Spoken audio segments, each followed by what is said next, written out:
Salut les petits gnous, c'est Galaga. Alors, qui vient de se réveiller de sa sieste là, parce que la nuit a été longue, ou courte, ou j'en sais rien. Et donc on va faire une petite vidéo d'actualité. J'ai des trucs à rattraper pour rejoindre l'actualité là, parce que depuis le temps que j'ai pas fait de vidéo, il s'en est passé des trucs. Entre la reine d'Angleterre qui est canée, tout le monde a chialé, le grand-père de tonton Galga qui est cané, tout le monde s'en bat les couilles. Enfin bon, que d'émotions, et pour se remettre de ces émotions, quoi de mieux que de parler de nichons, parce que c'est rigolo les nichons, hein, c'est des... C'est bien pour se détendre, c'est le genre de boule anti-stress que t'as pas envie de jeter par la tête au bout de 5 minutes. Alors, cancer du sein, une étude dévoile les polluants qui augmentent le risque... Bon.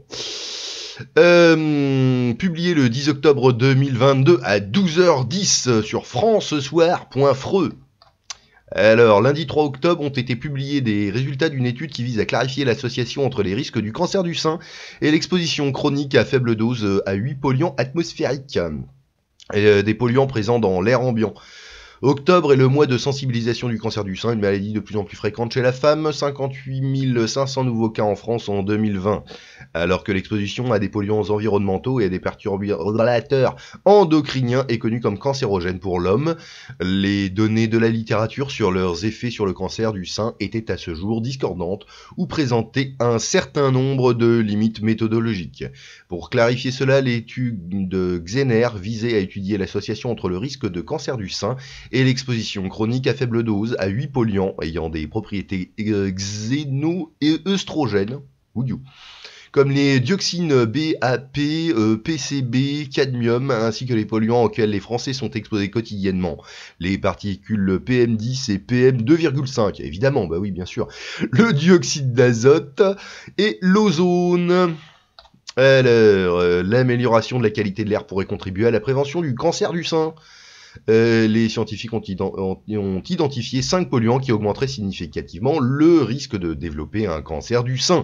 Il s'agit du dioxyde d'azote, de la particule PM10, alors je ne sais pas ce que c'est ces merdes, ils auraient pu le dire quand même ces connards, de la particule PM2,5, du benzopyrène, du polychloribiphényle.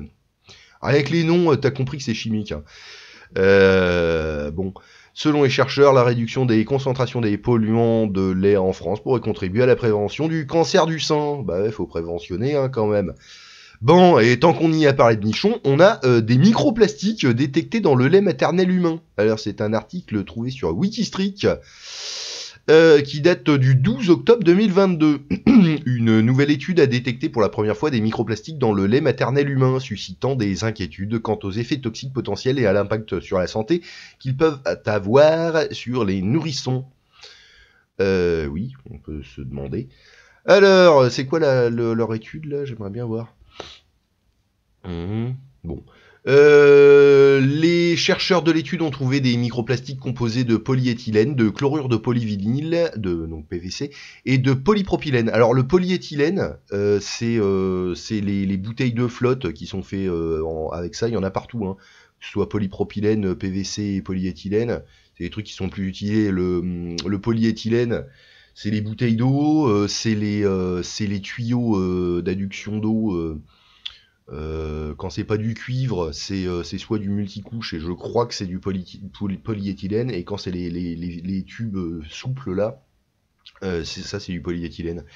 Et le polypropylène aussi, ça sert pour les barquettes alimentaires, bon, le polyéthylène aussi, enfin bon bref.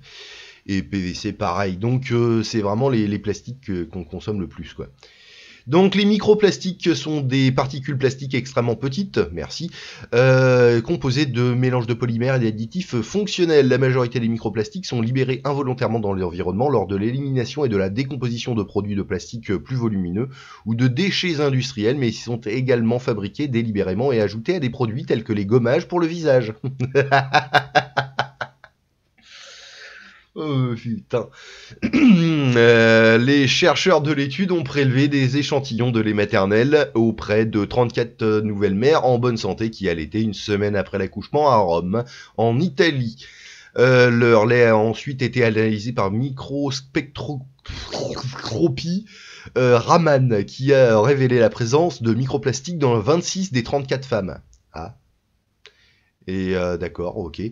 Dans 26 des 34. Donc ça veut dire que il y en avait qui devaient bouffer des barquettes Smanghero, et puis d'autres qui devaient faire leur bolognaise maison.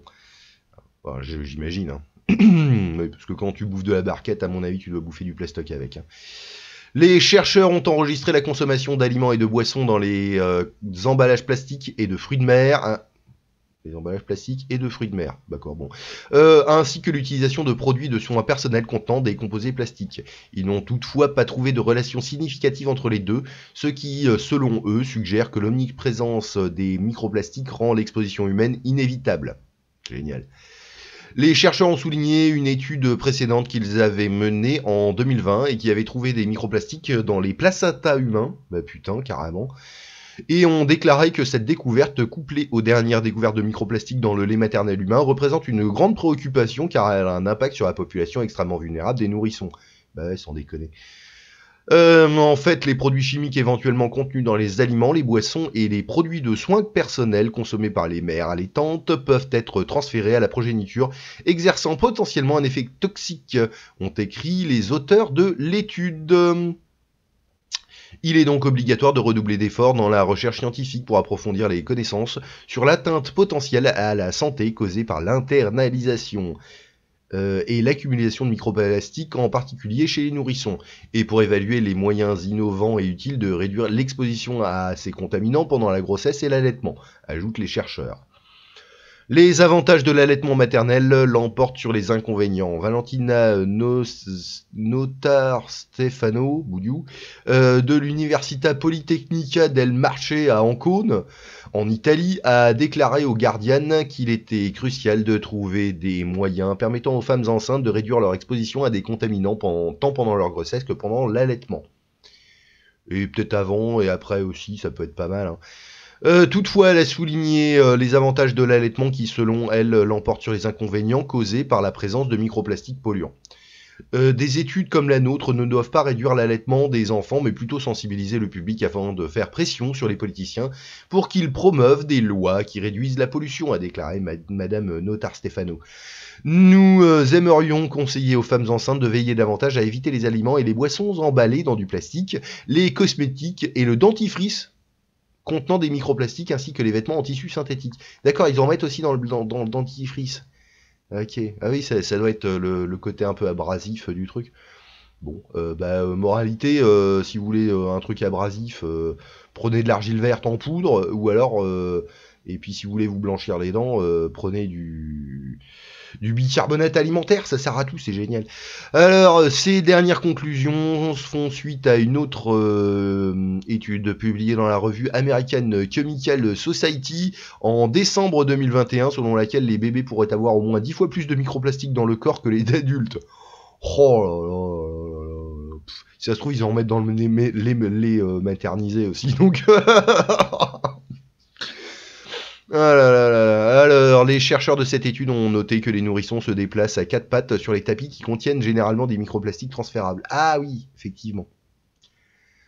D'accord, d'accord. Bon, bah faites-les marcher sur du béton, comme ça ils auront du béton dans l'organisme, ça sera... Enfin, quoi qu'il y a des microplastiques dans le béton aussi, donc... Bon, c'est pas gagné, hein. Plus tôt cette année, des scientifiques de la faculté de médecine de Hull York, d'accord, en Angleterre, ah oui, ok, ont également découvert pour la première fois des microplastiques dans les poumons d'êtres humains vivants. Cette étude a révélé que le polypropylène et les fibres de polyéthylène tétraphthalate, PET, alors PET, ça vous verrez, regardez sur vos bouteilles d'eau, vous verrez c'est PET à chaque fois, hein, polyéthylène tétraphthalate. Le nom chimique du polyester, voilà, étaient des formes de plastique les plus répandues dans les poumons. Bah ouais. Bon, alors c'est une traduction de The Epoch Time par Aube Digital, trouvée donc sur Wikistreak.